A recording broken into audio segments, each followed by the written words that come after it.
Now in Python, like there are multiple ways you can create a list, and I will go one by one. If you know the entries, and remember this, if you know all the items of the group or collection, I would not use the word collection of the group. Group is a generic word. If you know the entries in the group already, for example, I already know my students, Akash, Anish, Dev, and Meka, then in that case, I will not, I will say on Pranav, then I will simply create a list. I'll say my students equal to, I create a list and I create here Akash, I create here Anish,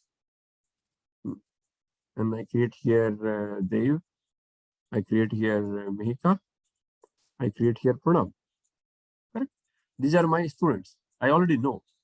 But when I started the class, I was not sure if Dev is going to be in the class or Anish is going to be able to join this class. Right? A couple of people like Ishan and Jay are not available in this class.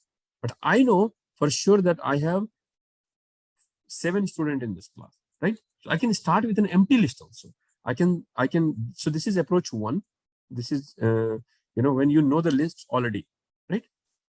But when you don't know in the beginning how many you will have, you know the numbers, 7 students, but you don't know the name of all the students right away. So the second style which you do is, I can say students equal to, I can create a list with value called none and multiply it with size. Okay. Let me quickly talk about multiplication. Remember, if you do 5 multiplied by 5, this becomes 25. If I say string letter y multiplied by 5, what will this become? Become y, y, y, y, and y. The multiplication on a string is basically repetition. So when you take a list and you multiply it, you are creating those many entries. What it really means is, it goes, so suppose suppose I create my 7 students. So I'll say here 7. What it will do is, it will create a list of 7 entries and each will be none, not in single quote, just capital N, small o n e. None is a reserved word. It's just, it has a special meaning. None means empty, right? None, none, none, none, none. 4, 3, 7, right? There are 7 entries in this list. It will create like this. This thing will create 7 entries. That means in the memory, it allocated 7 rooms, but there is no guest right now. That's what it means. You created a list. When you create a list, you are creating those many. It's like a suite, right? What happens in the memory when you create a list like this? You are creating a room, but within one block, correct? In this block, suppose this is a hotel. Suppose you created a block. These 7 rooms are together. You cannot move individually. When you create a list, it's basically you're reserving one block, and in this block you have 7 rooms, or maybe 6. I created it, right? One more here. You're creating a block of 7 entries here. It may be all empty, but this is a block. You can't take individual rooms. This is for this team, which has 7 entries. It's like a team allocation, not individual allocation. That's how you have to remember it. So when you allocate student is a block of memory. It has 7 rooms, 7 strings, 1, 2, 3, 4, 5 right now. And if I do this, it will create 7 rooms, but all empty rooms. And then I can add values.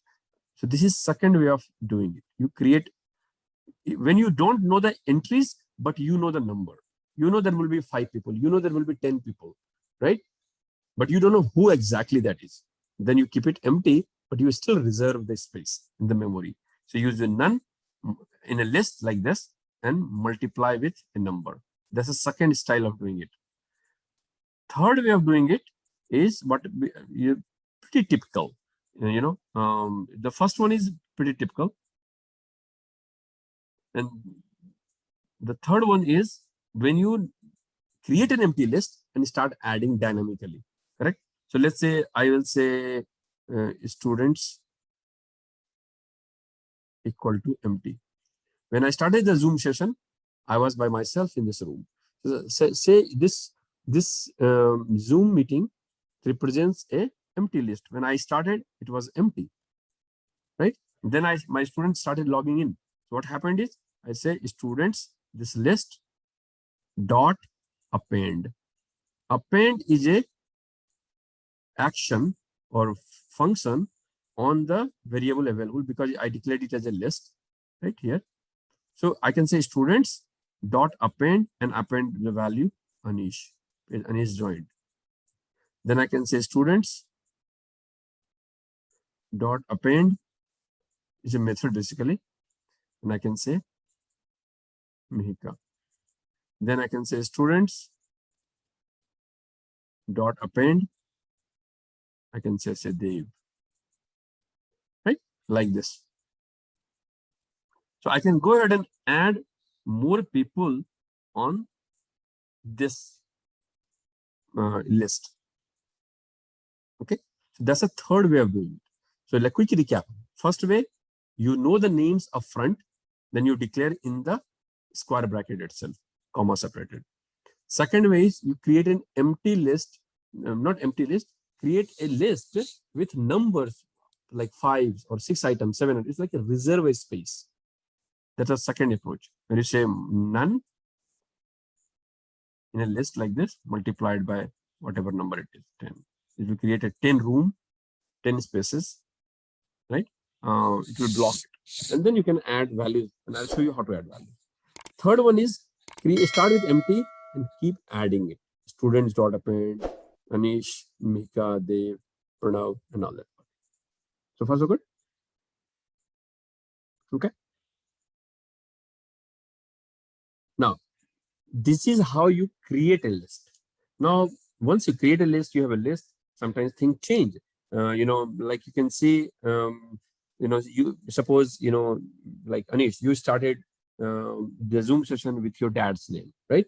And now you went and overwrote it. How did that happen? You became part of a list as soon as you logged in, and then you go and change your name, right? So you realize you put ANISH, and you realize, no, this is not my name, ANEESH. So you want to overwrite a value, what we call it, update the item in the list. So, the Python provides you a way to update an item in the list.